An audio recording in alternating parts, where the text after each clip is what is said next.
ಕೋಲಾರ ಮತ್ತು ಚಿಕ್ಕಬಳ್ಳಾಪುರದ ಉಸ್ತುವಾರಿ ಮಂತ್ರಿಗಳಾದಂತಹ ಸುಧಾಕರ್ ಅವರು ಮತ್ತು ಸುರೇಶ್ ಅಣ್ಣವರ ನೇತೃತ್ವದಲ್ಲಿ ಕೋಲಾರ ಕ್ಷೇತ್ರದ ಪಾರ್ಲಿಮೆಂಟ್ ವಿಚಾರ ಚರ್ಚೆ ಆಯಿತು. ನಮ್ಮ ಅಭ್ಯರ್ಥಿ ಗೌತಮ್ ಅವ್ರಿಗೆ ಎಲ್ಲರೂ ಒಟ್ಟುಗೂಡಿ ಗೆಲ್ಲಿಸಬೇಕು ಅಂತ ತೀರ್ಮಾನ ಆಯಿತು. ರಾತ್ರಿ KHPನವ್ರ ಮನೆಯಲ್ಲಿ ಕೋಲಾರ ಜಿಲ್ಲೆಯ ಎಲ್ಲ ಮುಖಂಡರನ್ನು ಕರೆಸಿ ಏನು ನಮ್ಮ ವಾದ ಇತ್ತು, ಎಡಗೈ ಸಮುದಾಯ ಕೊಡಬೇಕು ಅನ್ನುವಂಥ ತೀರ್ಮಾನದ ಮೇಲೆ ಗೌತಮ್ ಅವರಿಗೆ ಅವಕಾಶ ಮಾಡಿಕೊಟ್ಟಿದ್ದಾರೆ.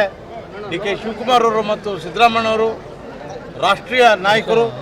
ಅದಾದ ಮೇಲೆ ನಮ್ಮೆಲ್ಲರನ್ನು ಒಟ್ಟುಗೂಡಿ ಕೆಲಸ ಮಾಡಿ ನಮ್ಮ ಅಭ್ಯರ್ಥಿ ಗೌತಮ್ ಅವ್ರನ್ನ ಗೆಲ್ಲಿಸಬೇಕು ಅಂತ ಹೇಳಿದ್ದಾರೆ.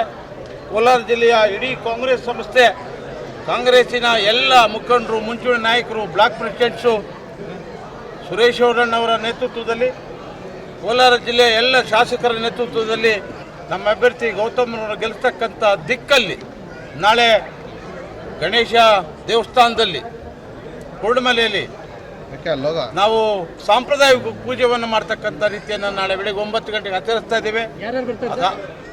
ಎಲ್ಲ ಶಾಸಕರು ಇರ್ತಾರೆ, ಇಬ್ಬರು ಉಸ್ತುವಾರಿ ಮಂತ್ರಿಗಳಿರ್ತಾರೆ, KHPನವರು ಇರ್ತಾರೆ.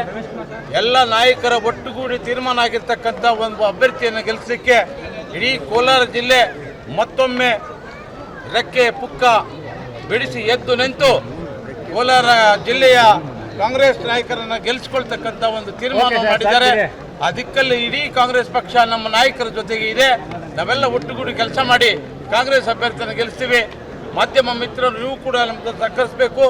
ಕೋಲಾರ ಜಿಲ್ಲೆಯ ಕಾಂಗ್ರೆಸ್ ಕಾರ್ಯಕರ್ತರು, ಕಟ್ಟ ಕಡೆಯ ಕಾಂಗ್ರೆಸ್ ಕಾರ್ಯಕರ್ತರು ಕೂಡ ನಮ್ಮ ಮನವಿಗೆ ಹೋಗೊಟ್ಟು ಕಾಂಗ್ರೆಸ್ ಅಭ್ಯರ್ಥಿಯನ್ನು ಗೆಲ್ಲಿಸಬೇಕು ಅಂತ ಮನವಿ ಮಾಡ್ತೇವೆ.